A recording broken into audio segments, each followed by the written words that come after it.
In the world of comic book superheroes, there is no bigger name than probably Superman.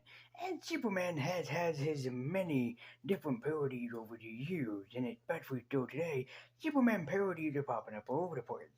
But one of my favorite kind of Superman parodies has to come from a famous writer, probably most credited for The Walking Dead, and also Renfield, known only as Robert Kirkman. And in case you're wondering, yes, I'm a little bit upset because this is not what I originally had planned to talk about today. That's a long story that doesn't need to be brought up here. Anyways, so I thought and decided that it was about due time that I would talk about and kind of, in a sense, review, but also in a sense, mostly recommend this amazing comic book series that probably not a lot of people have read about, and it's about a very underrated superhero that goes through a lot of problems aside from facing off the world of evil.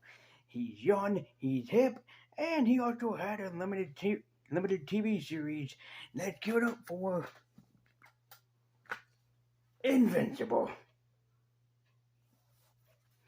Yeah, I know. The Moon Knight show is very, very confusing. In fact, a lot of people probably thought I was coming in here and talking about Moon Knight. Um, Pretty sure Robert Kirkman didn't write Moon Knight. Or if he did, I don't know about it. But, I don't have any Invincible merchandise. So, yeah. We're gonna talk about this big sucker, which last appeared a couple years ago. So, I think that now is about due time that I talk about this amazing comic book series written by Robert Kirkman. Greetings, kids and nerds, I'm Wade Universe, and I'm White and Nerdy, and I don't think I need to be repeated, but this was not the intended review for today. And in fact, I wanted to actually talk about today, which will have to be pushed later on in the schedule because of oopsie poopsie on both Amazon and UPS's part, because I was supposed to have my Shazam shirt in order to talk about Shazam Fury of the Gods, which I know that a lot of people are probably waiting on me to talk about it and review it. I might have to watch it a second time just to refresh my memory, but it was supposed to be delivered as I'm pre-recording this, and it had been pushed into a later date as I'm pre-recording this. I'm pre-recording this just to let you guys know on June 13th, and the delivery date had been pushed to June 15th to the 17th, if I heard correctly. So or the 14th to the 16th. So yeah, I'm not a very happy camper sitting here right now.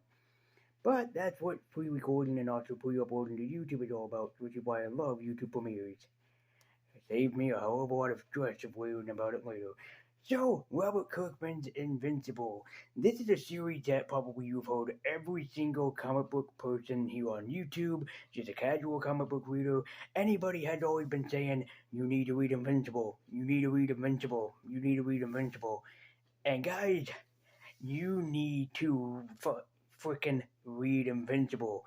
This is an amazing comic book series that you have probably not paid attention to or even heard of.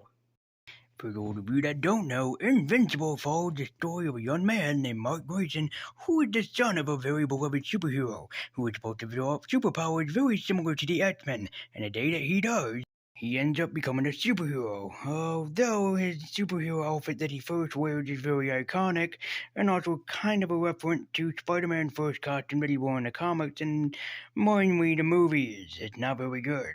And later on, where he adapts his beloved blue and yellow and black costume, which is an awesome color choice combination, and his superhero adventure take off.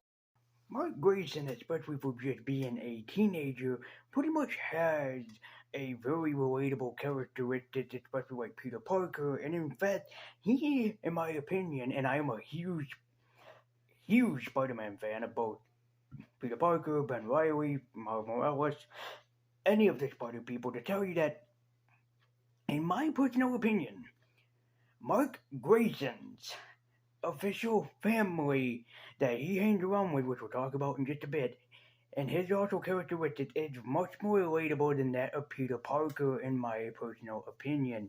But in case you're wondering that, oh, I can get my kid into the series, I would not recommend doing that because Invincible is a very bloody, gory, and also just really one of those damn good series out there that mostly should be recommended for teenagers to adults.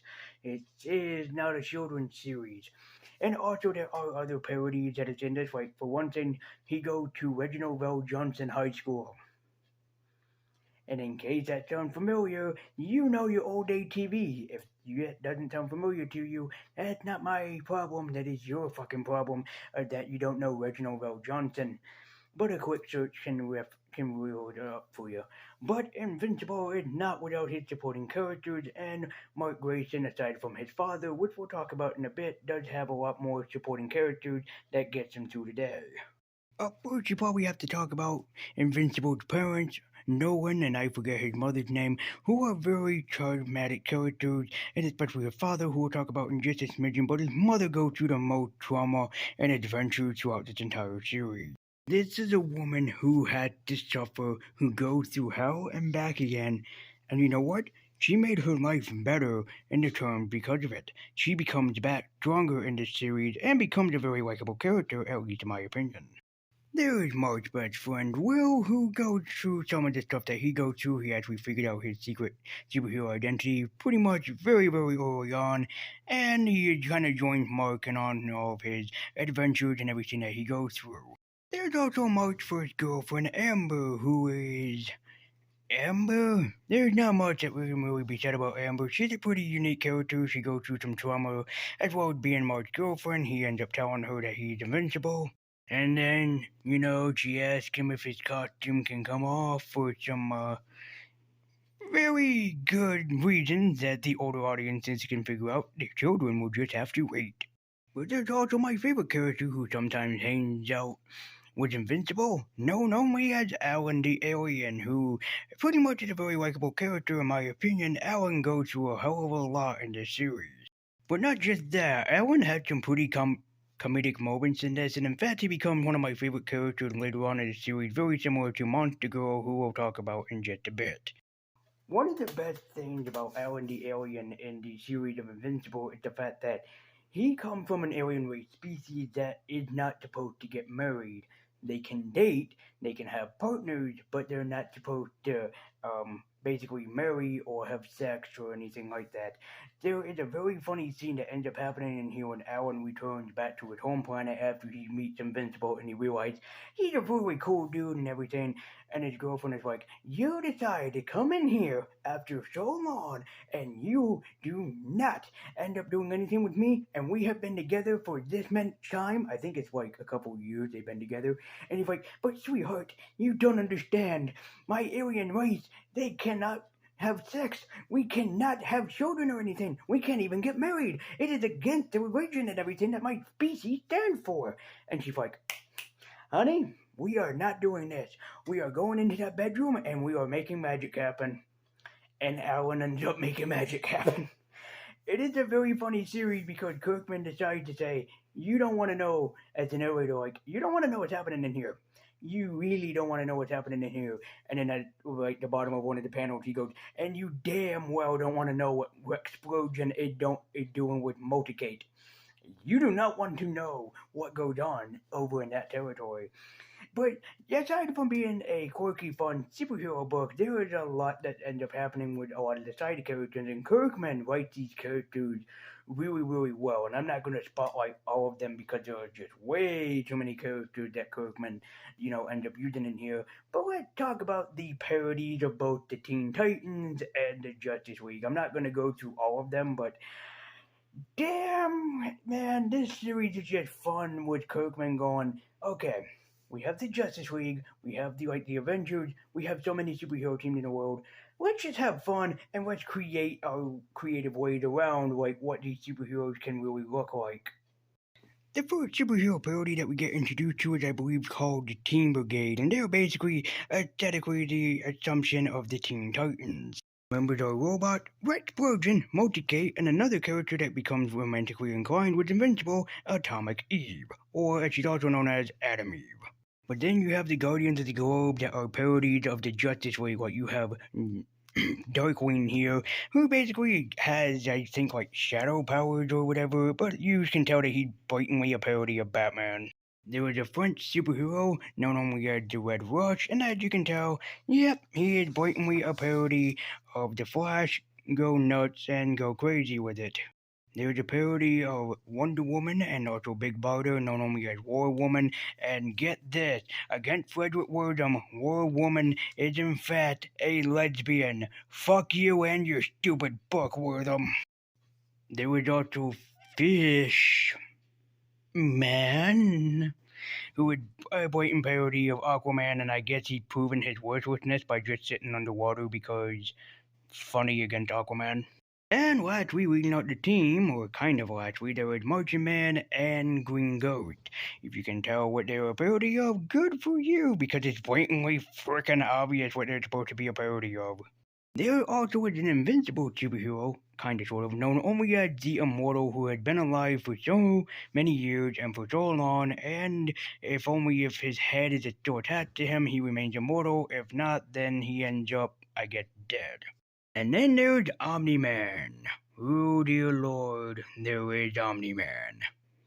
Omni-Man ends up calling forth a meeting with the Guardians of the Globe, and then so he can only end up slaughtering them by the thousand and leaving none of them alive, but only to be replaced. Oh yeah, Omni-Man is one of the villains of this series, and in case you don't believe me, there's an entire issue where Mark is fighting his own father, trying to plead with him and trying to beg him not to destroy humanity because of how much that humanity means to the both of them. Meanwhile, the entire damn time, his father is just beating him into the earth deeper and deeper, trying to beat him senseless until he goes to his Mark Grayson and says, Why? Why do you want to fight for humanity? We're supposed to destroy humanity. It's what we do. And then he looks at his father and he goes, It was you, Dad. I would fight for you and Mom. And then his father flies away like the weak ass pussy that he already has always been. Go fucking figure. But Invincible is just one of the best books out there. There are more members, like I said, Monster Girl, who is really my favorite character. She's a girl that can transform into monsters, but she's a lot older than she looks. There's a good reason behind that. You should read this. And also, I must point out to my viewers and fans that this is 47 plus some tie-ins issues of Invincible. You get your money's worth. I didn't pay $65 for this, in case you're wondering. No, I paid like basically half price for this, but I gotta tell you, with how much story that you end up getting in this, and at first I was like, nah, I'm not really getting into it. And then after like issue like either 4 or 5, I'm like, I can get into this more. One of my favorite moments that happens in Invincible is after the Aquaman parody is killed off. I think it's just called Fishman or something like that. I have no idea. Someone can correct me if they're an Invincible fan. He ends up going to his home planet, Atlantis, whatever, and he had to take over his job, which is impregnating a fish woman. Yeah, you can tell that he did not want to do that. So instead, he had this other guy do a job, and get this, you have to impregnate the fish woman or fuck a fish in front of millions of other fish people. Yeah, that Aquaman movie would have been a lot more inconvenient if Aquaman had a fuck mirror in front of all the Atlanteans, including Willem Dafoe, who can do the creepy face. Oh yeah, that would have been creepy. But in case you're looking for a different comic book to read, in case you're looking for something that is worth memorable, and also something that might be worth a bang for your buck, I highly, of highest regards, recommend Invincible. You will not be disappointed. Invincible is without a doubt one of the best comic book series I have read in a long time about a superhero I didn't know about, didn't really care about, but damn it, now I do after reading his amazing book series. Do yourself a favor, guys, and pick up this amazing book series. You will not be disappointed of how damn good it is, and it is worth a bang for your buck. If you can't afford the compendium, I highly recommend the trade paperback volumes. Get yourself out there, pick up Invincible, and check out this series. You will not be disappointed by how damn good this series actually is, and it is worth every penny that you can afford for this damn series. Do you guys do you guys yourself a favor and pick up this amazing compendium of Invincible. I only paid like $35 for it. If you cannot afford it, then I would recommend buying like the trade paperbacks or even just the volumes of itself. There is so much damn good artwork and Robert Kirkman stories, and his writing is just superb and amazing. How he can hang on to every detail of attention, even something that might be minuscule and really ridiculous. Keep remembering it because it will become important at some point in the story. So, thank you guys so much for watching. I believe the universe. I've been White and Nerdy. Keep you kicking on. If you want to recommend Invincible more to me, I only have the first compendium. Be sure to do so. There's only 3 compendiums, and I wouldn't mind getting them. Or if you know of any other really good superhero stories that's not exactly like Superman, Batman, Spider-Man, the Avengers, Captain America, etc., let me know in the comments down below, and I might feature them on this channel at some point. And yes, I know My Hero Academia is amazing. I have read it, so you don't need to mention that one to me. I'm just saying ahead of time. But thank you guys so much for watching, and as always, keep eking on, and I'll see you guys next time. Check out Robert Kirkman's Invincible, and I'll see you guys next time.